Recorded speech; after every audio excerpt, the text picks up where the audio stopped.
With Labor Day upon us, summer can be considered unofficially over. And for much of the country, a new school year is upon us. The routine is a little different this year for obvious reasons, and I personally haven't had a back-to-school day in well over a couple of decades. Nonetheless, it seems like a good time to show my original learning tool growing up, the Fisher-Price Play Desk. This original model, which I picked up at a vintage store, dates back to 1972. The Play Desk itself has been a staple of the Fisher-Price catalog until at least 1990, not including the recent retro toy re-release put out in nostalgia packaging. The box has confirmed what I long suspected when I bought this. I might be slightly outside the recommended age range. Nuts to that. You're never too old to brush up on the letters, especially when you're a chronic alphabetizer like myself. Also, I think it's worth asking, who dressed this poor kid? I know it was the early 70s and some of the fashions of the time were downright comical, but this kid looks like he's on his way to have his business expenses audited. This is a stupid thing to point out, I know. These kids are probably someone's grandparents by now. Anyway, let's get this thing out of the box. As you can see, this educational piece of plastic is in fine shape, save for an errant pen mark on the chalkboard. However, the contents are hit or miss. The slide-out tray has every one of the magnetic letters, and the original eraser is present and accounted for.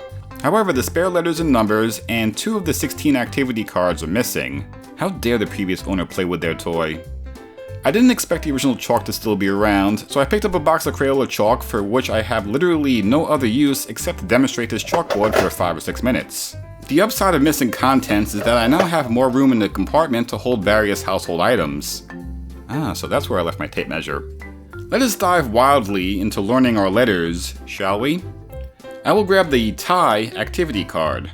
I'm going to go ahead and grab some letters here to match the stencil. As you can see, I was successful. I'm going to go ahead and see if I can apply my newfound letter knowledge to spell the word out on my own. I'll even draw a picture of the word. Here's where I slightly stumbled.